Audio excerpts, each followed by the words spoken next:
사랑하는 교우 여러분, 오늘은 주연절 넷째 주일입니다.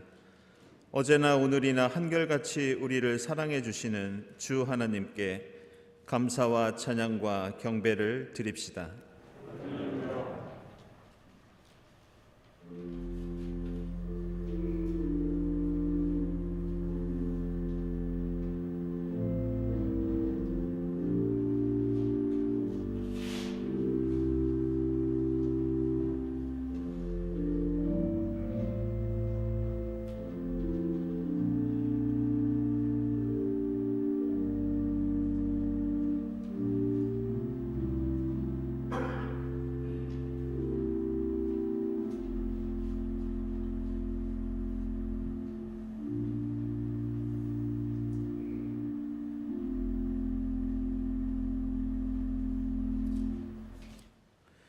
주님, 내가 주님께로 피합니다.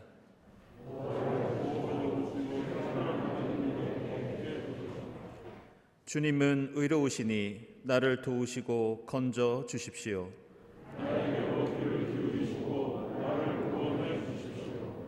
주님은 나의 반석, 나의 요새이시니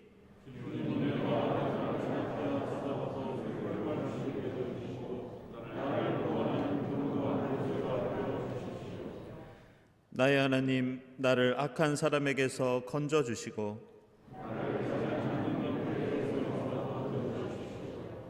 주님 밖에는 나에게 희망이 없습니다.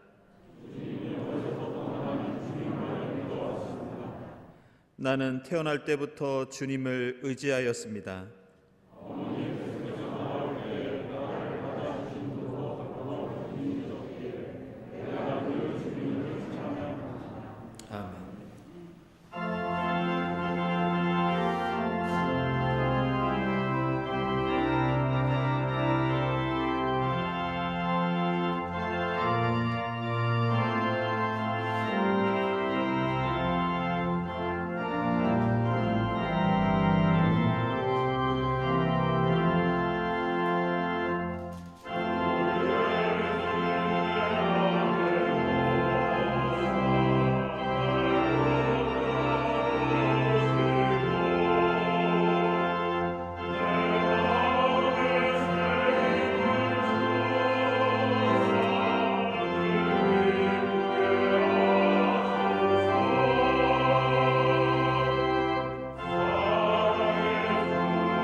주 우리 하나님께서는 우리의 부르짖음을 들으시고 우리를 용서해 주시는 하나님이십니다.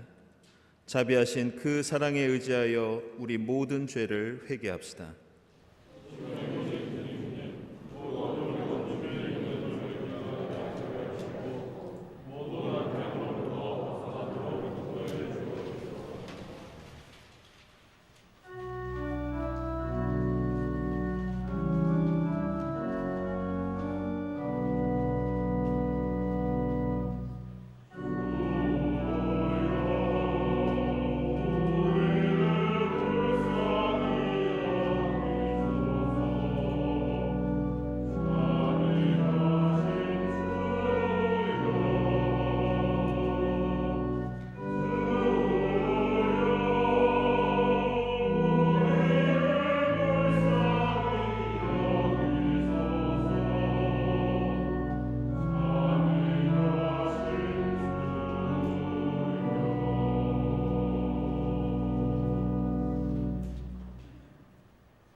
이날은 너희의 죄를 속하는 날, 너희가 지은 온갖 죄가 주 앞에서 씻기는 날이다.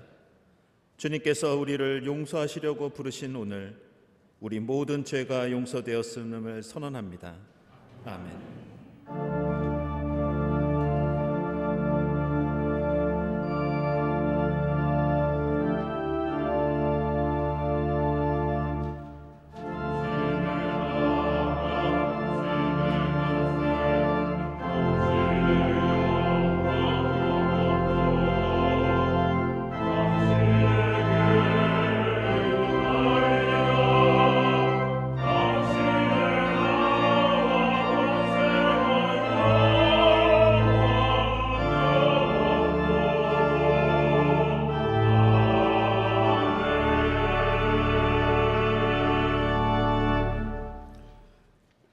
구약의 말씀 예레미야서 1장 4절에서 10절입니다. 주님께서 나에게 말씀하셨다. 내가 너를 모태에서 짓기도 전에 너를 선택하고 내가 태어나기도 전에 너를 거룩하게 구별해서 뭇 민족에게 보낼 예언자로 세웠다. 내가 아뢰었다. 아닙니다. 주 나의 하나님, 저는 말을 잘할 줄 모릅니다. 저는 아직 너무나 어립니다. 그러나 주님께서 나에게 말씀하셨다. 너는 아직 너무나 어리다고 말하지 말아라. 내가 너를 누구에게 보내든지 너는 그에게로 가고 내가 너에게 무슨 명을 내리든지 너는 그대로 말하여라. 너는 그런 사람들을 두려워하지 말아라. 내가 늘 너와 함께 있으면서 보호해 주겠다. 나 주의 말이다. 그런 다음에 주님께서 손을 내밀어 내 입에 대시고 내게 말씀하셨다. 내가 내 말을 내 입에 맡긴다. 똑똑히 보아라. 오늘 내가 뭇 민족과 나라를 위해 너를 세우고 내가 그것들을 뽑으며 허물며 멸망시키며 파괴하며 세우며 심게 하였다. 아멘.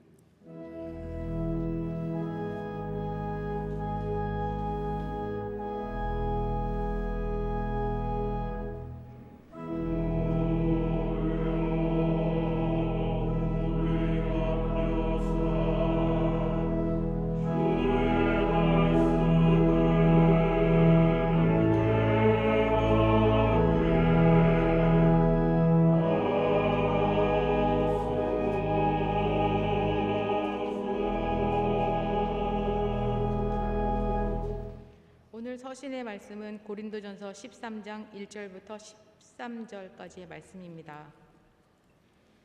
내가 사람의 모든 말과 천사의 말을 할 수 있을지라도 내게 사랑이 없으면 울리는 징이나 요란한 꽹과리가 될 뿐입니다.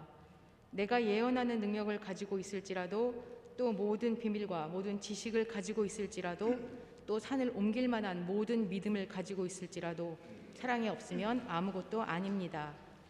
내가 내 모든 소유를 나누어 줄지라도, 내가 사랑 삼아 내 몸을 넘겨줄지라도 사랑이 없으면 내게는 아무런 이로움이 없습니다.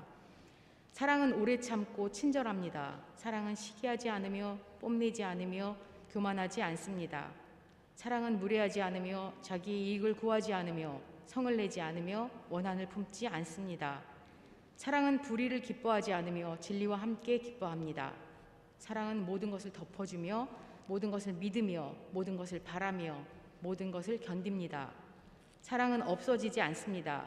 그러나 예언도 사라지고 방언도 그치고 지식도 사라집니다. 우리는 부분적으로 알고 부분적으로 예언합니다. 그러나 온전한 것이 올 때에는 부분적인 것은 사라집니다. 내가 어릴 때에는 말하는 것이 어린아이와 같고 깨닫는 것이 어린아이와 같고 생각하는 것이 어린아이와 같았습니다. 그러나 어른이 되어서는 어린아이의 일을 버렸습니다. 지금은 우리가 거울로 영상을 보듯이 희미하게 보지만은 그때에는 얼굴과 얼굴을 마주하며 볼 것입니다. 지금은 내가 부분밖에 알지 못하지만은 그때에는 하나님께서 나를 아신 것과 같이 내가 온전히 알게 될 것입니다. 그러므로 믿음, 소망, 사랑 이 세 가지는 항상 있을 것인데 그 가운데서 으뜸은 사랑입니다. 아멘.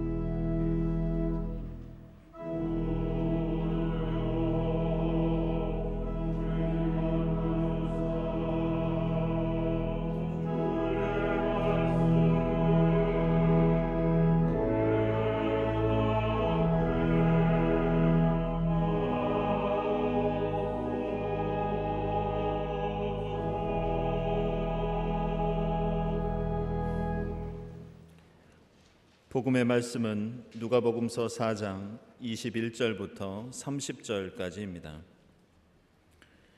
예수께서 그들에게 말씀하셨다. 이 성경 말씀이 너희가 듣는 가운데서 오늘 이루어졌다.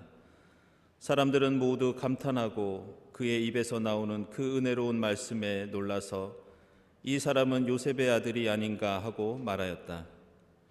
그래서 예수께서 그들에게 말씀하셨다.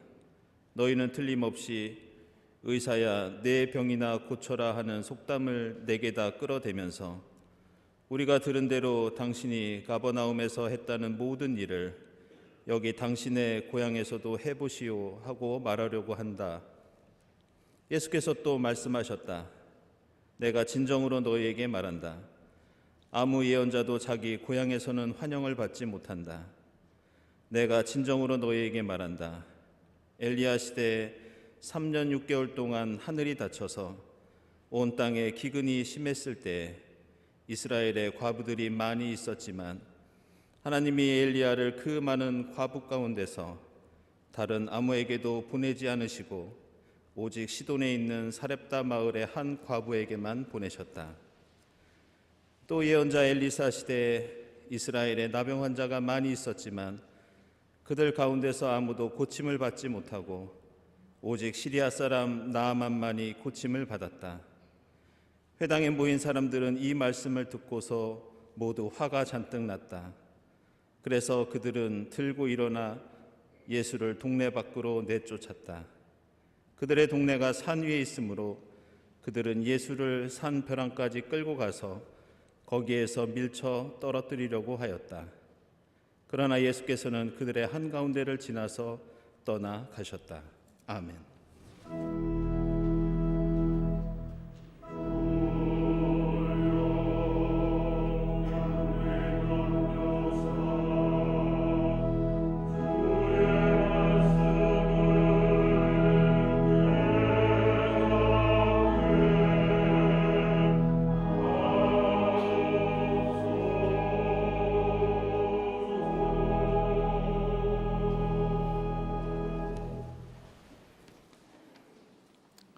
네, 친교와 소식 시간입니다. 오늘은 주연절 넷째 주일이면서 또 설 주일이기도 합니다. 우리 주위에 계신 분들과 함께 명절 인사 함께 나누겠습니다. 새해 복 많이 받으세요.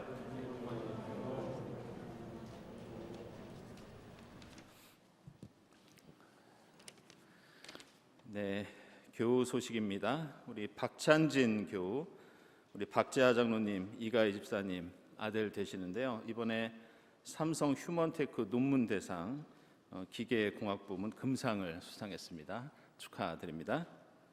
모임 광고 주보 참고해 주시고요. 교회학교 어린이부, 겨울성경학교, 또 중고등부 겨울수련회 2월 6일과 13일 두 주에 걸쳐서 진행됩니다. 코로나 관계로 비대면 온라인과 오프라인을 동시에 진행할 예정입니다. 많은 참석 부탁드립니다. 2022년도 부활절 세례, 견신례, 아기 세례 계속해서 27일까지 신청해 주시기 바랍니다. 다음 주 수요 예배는 설 연휴 관계로 모이지 않겠습니다. 참고하시기 바라고요. 2월 9일에 다시 예배 드리도록 하겠습니다. 네, 성가대원 계속해서 모집하고 있고요. 또 찬송가 지참 부탁드립니다. 지금 오미크론 변이가 확진자가 많이 나오는 관계로 2월 첫째 주부터 저희들 성가대 찬양을 시작하려고 준비 중에 있는데요. 일단은 일부 성가대원들은 워낙 또 많기 때문에 음악위원회에서는 일부는 한 2, 3주 정도 추이를 보고 찬양을 드리기로 그렇게 결정을 했고요. 2부는 좀 숫자가 적기 때문에 2부부터 일단 시작하기로 그렇게 했습니다. 계속해서 저희들 확진자 숫자 또 코로나 상황 보면서 그렇게 대처하도록 하겠습니다. 기도 부탁드리겠습니다. 기도하겠습니다.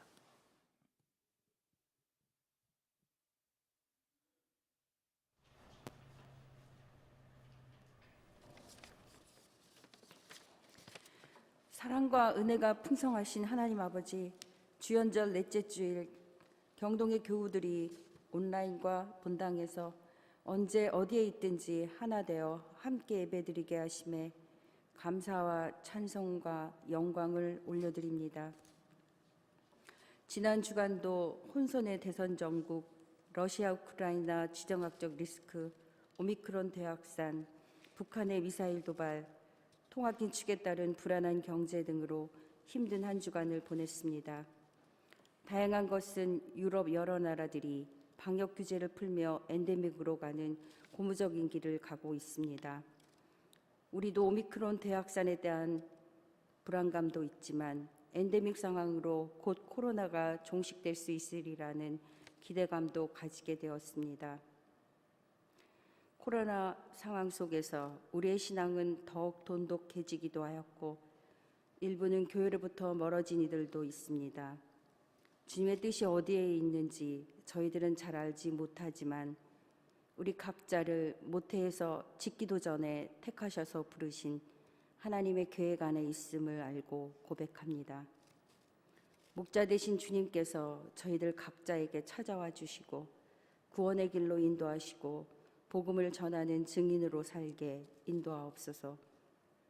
그리하여 주님께서 저희에게 허락하신 사람들과 일, 모든 순간에 각자의 십자가를 지고 감사하며 사랑하며 살아가게 하옵소서.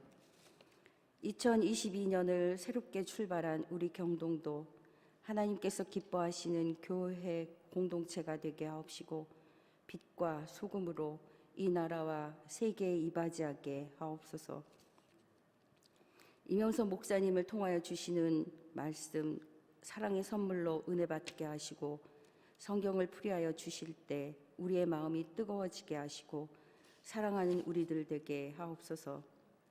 윤나래, 김성일, 최연수, 김은정 세 교우가 경동의 교우로 자리매김하도록 인도하옵시고 예배라는 주제로 2월 6일과 13일에 있을 어린이부 겨울 성경학교 중고등부 수련회에 우리 아이들이 많이 참가하여 신앙이 성장하게 하옵소서. 오미크론 파고를 잘 넘기게 하옵시고 병석에 있는 환우들에게 치료의 광선을 비춰주시고 대출금리 인상으로 어려움을 겪는 교우들이 잘 감당하게 도와주시고 다양한 이유로 간절히 기도하고 있는 교우들의 기도에 응답하여 주옵소서. 설 연휴가 시작되었습니다. 오고 가는 교우들의 건강과 안전을 지켜주옵시고 서로를 더욱 이해하고 사랑하는 설 명절이 되도록 우리의 마음과 시선을 따뜻하게 만들어 주옵소서. 이 시간 영과 진리로 예배드립니다. 우리의 예배를 기쁘게 받아 주옵소서. 사랑하시되 끝까지 사랑하신 우리 주 예수 그리스도의 이름으로 기도드립니다. 아멘.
네, 귀한 찬양 감사드립니다.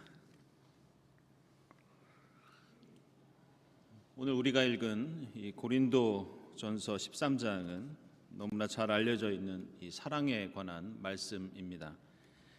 사랑이 없으면 아무것도 아니고 사랑은 모든 것의 으뜸이라고 말씀하는 이 편지는 이 사랑이 우리 기독교 신앙의 가장 근본적이고 가장 중요한 원리이자 또 기초가 된다고 말씀합니다. 이 고린도전서 말씀은 그리스도인에게 하나님을 사랑하고 이웃을 사랑하는 게 중요하기 때문에 그것을 강조하고 권고하는 것처럼 보이지만 원래 이 말씀은 바울이 고린도 교회가 가지고 있었던 여러 가지 문제점들을 꾸짖고 나무라기 위해서 이 사랑이라는 처방을 내리면서 쓴 편지입니다. 그리고 그 고린도 교회가 가지고 있었던 가장 큰 문제는 다름 아니라 바로 개인의 자유였습니다. 고린도 교회 교인들은 자신들이 그 영적인 사람들이라는 일종의 신앙적인 엘리트 의식에 사로잡혀 있었습니다. 실제로 영적인 체험들이 교회 안에 많이 일어났고 또 교인들은 여러 가지 은사들을 갖고 있었습니다. 그런데 그들에게 이러한 체험은 하나님을 만나고 자신의 사명을 이루기 위한 힘이 아니라 그저 하나의 자랑거리였습니다.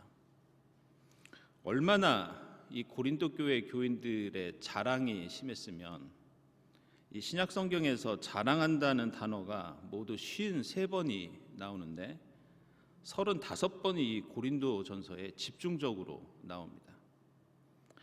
이 교만하고 무례하다라는 단어는 7번 중에서 6번이 이 고린도 전서에서 집중되고 있습니다. 그 정도로 고린도 교회 교인들은 교만하고 무례하기 짝이 없는 그런 사람들이었습니다. 게다가 그들은 우리는 영적인 사람들이기 때문에 육체적인 자유를 마음껏 누려도 된다고 생각했습니다. 심지어 근친상간 같은 성적으로 문란한 생활을 하는 사람들도 있었고 또 육체적인 욕망을 채우기 위해서 자신들이 자유를 마음껏 누리는 것에 대해서 무척 자랑스러워했습니다.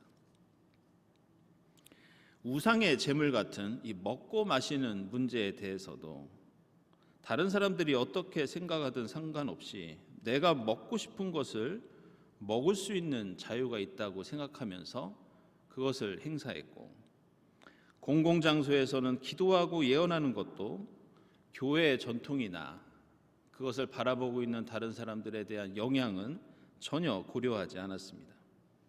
누리고 싶은 것은 어느 누가 시험에 들고 상처를 입어도 상관없다는 것이 바로 그들의 자유였습니다. 그래서 오늘 사도 바울이 고린도전서 13장에서 사랑을 강조하는 것 같지만 바울이 그 마음속에 더 말씀하고 싶었던 것은 그 사랑이라는 주어, 사랑이라는 개념보다 그 사랑이 가지고 있는 그 내용, 그 서술, 실천, 바로 그것을 고린도 교회에 충고하고 싶었던 것이었습니다.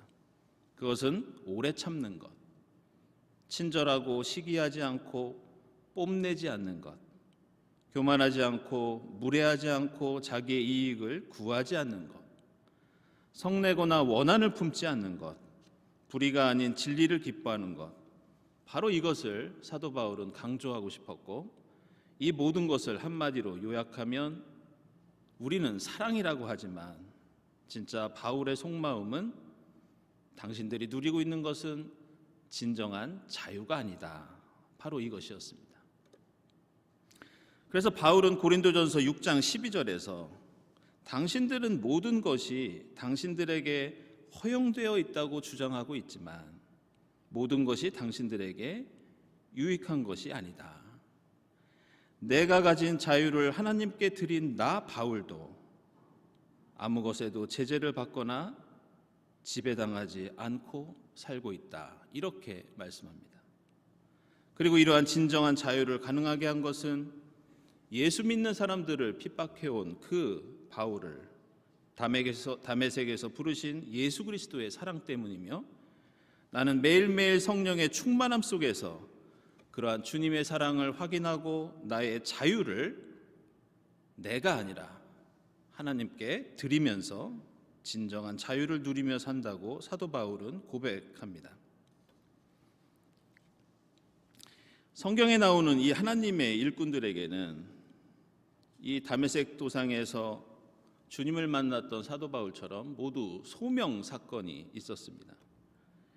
예수께서도 세상을 구원하시기 위해서 십자가에서 죽으시고 부활하셨지만 그렇다고 태어날 때부터 예수가 스스로 자신이 메시아라는 것을 알고 있었던 것은 아니었습니다.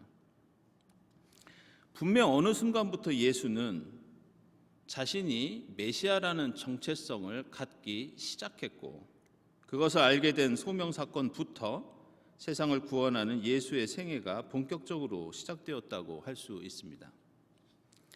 그리고 성경은 예수께서 공생애에 나타나신 이 주연절에 다시 말해서 그동안 몇 주 동안 우리가 살펴본 예수께서 세례를 받으시고 혼인잔치에서 기적을 베푸시고 광야에서 시험을 이기시는 이러한 일련의 사건들이 바로 예수가 본격적으로 메시아로서 소명을 받은 부르심을 받은 사건이라고 그렇게 소개하고 있습니다. 오늘 예레미야서에서도 우리는 또 한 명의 위대한 신앙의 인물이 겪었던 하나님께 부름받는 소명 사건을 목격을 합니다. 기원전 6세기 말로부터 5세기 중반까지 예레미야는 무려 40여 년 동안 이스라엘 역사의 격동기에 하나님의 말씀을 선포했던 그런 사람이었고 예레미야는 참으로 드라마틱한 그런 소명 사건을 가지고 있었습니다. 오늘 본문을 보면 주님께서 예레미야에게 이렇게 말씀합니다. 내가 너를 모태에서 짓기도 전에 선택했고 태어나기도 전에 너를 거룩하게 구별했다. 이 말씀은 나 하나님이 너를 얼마나 간절히 필요로 하면 나는 네가 어머니 태중에 생기기 전부터 이 땅에 태어나기 이전부터 너를 일꾼으로 택하여 모든 민족에게 보내기 위해서 따로 구별해 놓았다. 이런 부르심이었습니다. 하나님께 이러한 소명을 받는다는 것은 참으로 영광스러운 일이고 하나님의 큰 은혜라고 할 수 있습니다. 그러나 이러한 하나님의 부르심은 하나님의 일방적인 명령이나 우리를 어떻게 강제로 무엇인가 하게 하는 것이 아니라는 것, 이것이 매우 중요합니다. 아무리 하나님께서 모태에서 짓기도 전에 선택하시고 십자가 죽음으로 세상을 구원하시기 위해서 메시아로 세우셨어도 여기에는 반드시 하나님의 부르심에 대한 인간의 응답이 있어야 합니다. 성경에는 많은 인물들이 나오고 그들은 모두 하나님께 부름을 받았지만 반대로 그들은 모두 그 부르심에 거부할 수 있는, 그 부르심을 거절할 수 있는 개인의 자유를 가지고 있었습니다. 사도 바울처럼 다메섹 도상에서 주님을 만나고 그로 하여금 앞을 보지 못하게 하고 거의 강제로 그 길을 가게 한 것 같아도 이 바울에게도 자유가 있어서 그 부르심에 응답할 수도 있었고 거부할 수도 있었습니다. 그리고 그것은 예수께서도 마찬가지셨습니다. 우리가 아는 것처럼 예수께서 십자가의 길을 가시는 동안 단 한 번도 갈등이 없고 고민이 없고 번민이 없었던 적이 없었습니다. 가나의 혼인잔치를 보더라도 예수께서는 어머니가 기적을 베풀어 줄 것을 요청하실 때 그 잔치에 포도주가 없는 것을 아심에도 불구하고 아직 나의 때가 되지 않았다고 거부하다가 나중에야 메시아로서 첫 번째 기적과 표징을 보여주셨습니다. 광야에서도 40일이나 금식하시면서 메시아로서의 길에 대해 고민하고 준비하셨고 악마의 3가지 유혹을 받으시면서 먹을 것과 명예와 영광을 얻고자 하는 스스로의 자유의지와 갈등하며 싸우다가 시험을 이기셨습니다. 게다가 오늘 복음서에 나오는 것처럼 예수가 받은 그 소명은 누구에게나 인정받고 환영받는 그렇게 행복한 것이 아니었습니다. 많은 사람들에게 놀라운 지혜의 말씀을 선포했지만 같은 고향에서 함께 자란 친구들에게 조롱의 대상이었고, 이후로 바리새파와 종교 지도자들에게는 항상 예수는 논란을 펼칠 수밖에 없었고, 예루살렘에서는 협박과 위협을 받다가 결국 십자가에서 죽으셨습니다. 이 모든 과정 속에서 우리는 당연히 예수는 예수니까 원래 해야 하는 일을 하는 것이 아닌가 생각할 수 있지만, 자세히 보면 예수는 그 길을 피할 수 있는 자유가 있었고, 실제로 그 자유를 행사하면서 이 십자가의 길을 피하고 싶을 때도 있었고 피하려고 할 때도 있었습니다. 겟세마네 동산에서 예수는 십자가 죽음을 피하는 그 자신의 자유를 놓고 땀과 눈물을 흘리며 마지막까지 고민하시다가 결국 마지막에 자신의 자유를 포기하고 하나님의 부르심에 응답하신 것을 우리는 잘 알고 있습니다. 이것은 예레미야도 마찬가지였습니다. 우리는 예레미야가 일생 동안 하나님의 일을 하면서 수없이 하나님께 울부짖고 하소연하고 탄식을 했다고 해서 우리는 이 예언자를 눈물의 예언자라고 부릅니다. 로마의 시스티나 성당에 가면 이 미켈란젤로가 그린 천장화에 이 예레미야 예언자를 그린 그림이 있습니다. 그 모습을 보면 한 손으로는 턱을 괴고 흰 수염을 늘어뜨린 채 끊임없이 고민하고 번민하는 모습, 그게 바로 예레미야의 그림입니다. 이처럼 예레미야는 눈물과 고뇌와 번민의 연속이었습니다. 예레미야서를 대략 훑어보더라도 이 예언자가 평생 동안 무엇을 하면서 어떤 마음으로 살았는지 우리는 알 수 있습니다. 그는 4장에서 탄식을 합니다. 8장에서 울부짖습니다. 9장에서 호소합니다. 12장에서 울부짖고 15장에서 탄식하고 17장에서 다시 눈물로 호소합니다. 18장에서는 사람들이 예레미야를 죽이려고 모의를 하고 20장에서는 하나님을 향해서 소리치면서 왜 저를 속이셨냐고 외칩니다. 27장과 28장에서는 거짓 예언자들과 싸우고 37장에서는 감옥에 갇힙니다. 38장에서는 물 없는 웅덩이에 갇히고 43장에서는 고향을 버리고 이집트로 도망을 갑니다. 그리고 결국 예루살렘이 함락되고 나라가 망하고 예레미야는 비참하게 죽습니다. 그렇다면 왜 예레미야는 이러한 눈물과 고뇌와 번민을 피하기 위해서 자신의 자유를 주장하면서 하나님의 부르심을 외면하고 벗어날 수 있었는데 왜 평생을 이렇게 고통당하면서 예언자로 살아갔던 것일까? 그것은 바로 영적인 체험을 통해 경험했던 하나님의 사랑 때문이었습니다. 오늘 본문에서도 예레미야는 저는 너무 어리고 말을 잘 못합니다 하면서 하나님의 부르심을 거절합니다. 그러자 하나님께서는 손을 내밀어 예레미야의 입에 대시면서 내가 내 말을 내 입에 맡긴다, 이렇게 말씀합니다. 예레미야서를 읽어보면 예레미야는 깊은 고독과 슬픔 속에서 허덕일 때마다 하나님과의 인격적인 만남을 통해서 성령의 체험을 통해서 하나님과 함께 공감하고 그 사랑을 경험하고 하나님의 뜻을 깨닫습니다. 하나님 앞에서 호소하고 울부짖고 탄식할 때마다 경험했던 그 하나님과의 만남, 그리고 그때 경험했던 그 하나님의 사랑의 부르심을 평생 동안 그래서 거절하지 못하고 자신의 자유를 내가 아니라 하나님께 드리면서 평생 예언자로 살아갔던 것, 그것이 바로 예레미야의 삶이었습니다. 이것은 예수께서도 마찬가지셨습니다.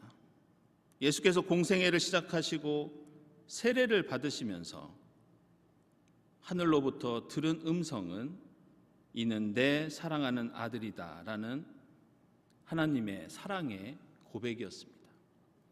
예수의 공생애의 시작은 예수의 시한부의 삶의 시작이었습니다. 그가 그 시한부의 삶을 시작할 수 있었던 것, 그것은 바로 이 사랑의 음성, 하나님을 만나는 체험이었습니다.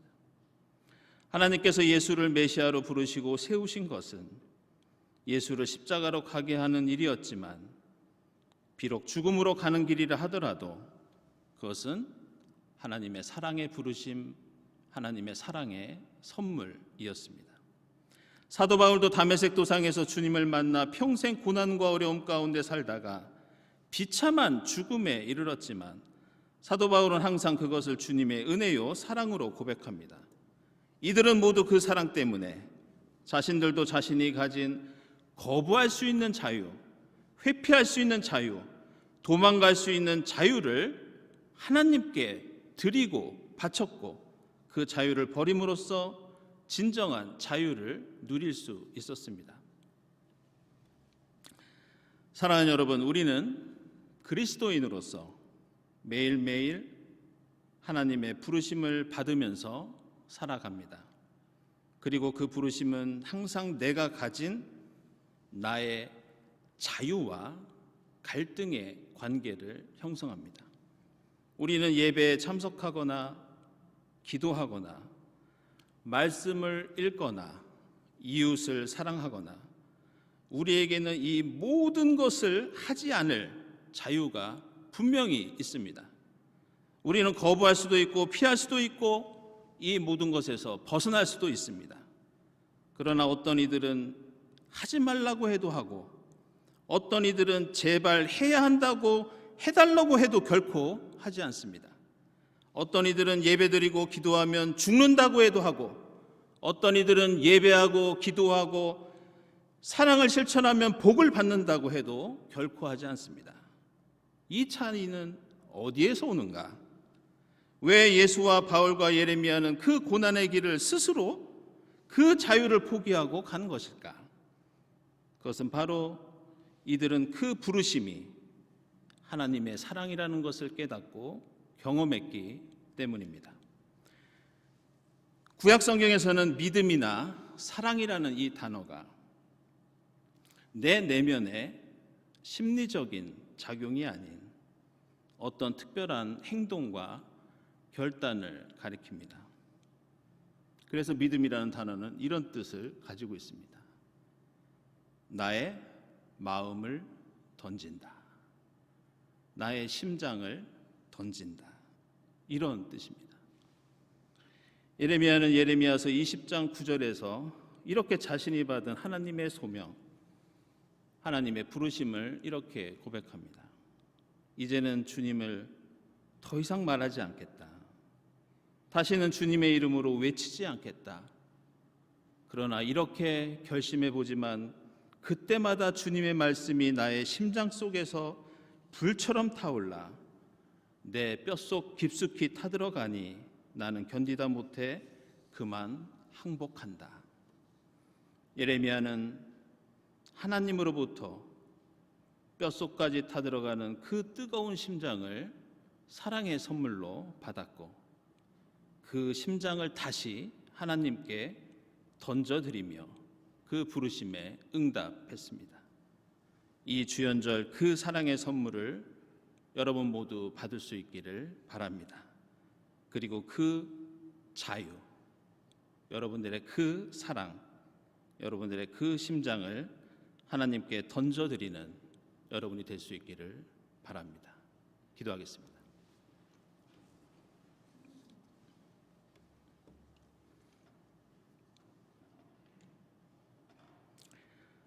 하나님, 감사합니다. 저희를 모태에서 짓기도 전에 택하여 주시고 하나님의 자녀로 하나님의 일꾼으로 부르시고 세워주셔서 감사합니다. 성령께서 역사하셔서 우리의 가슴 속에 하나님의 사랑을 채우고 경험하게 하시고 우리의 온 마음을 주님께 드려 주님 가시는 길 저희도 따를 수 있도록 인도해 주시옵소서. 감사드리며 예수 그리스도의 이름으로 기도드리옵나이다. 아멘.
하나님, 저희를 선택해 주시고 불러주신 그 은혜에 감사하면서 이 시간 정성껏 하나님께 예물을 드립니다. 이 예물을 기쁘게 받아 주시옵소서. 이 예물이 쓰이는 곳에 하나님의 영광이 높이 드러나게 하시고 쓰임받는 곳에 주님의 사랑이 전파되게 하옵소서. 예물을 바치는 손길들마다 기억해 주시고 하나님의 뜻 안에서 하늘의 복을 누리게 하옵소서. 감사드리며 예수 그리스도의 이름으로 기도드리옵나이다. 아멘.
하나님 감사합니다. 저희를 모태에서부터 선택하여 주시고 하나님의 일꾼으로, 하나님의 자녀로, 하나님의 사람으로 불러주시고 세워주시니 감사합니다. 저희들의 가슴 속에 하나님의 말씀, 하나님의 사랑이 항상 불타오르게 하시고 주연절에 나타나신 주님을 따라 저희의 자유를, 사랑을 하나님께 드리고 그 길을 따를 수 있도록 인도해 주시옵소서.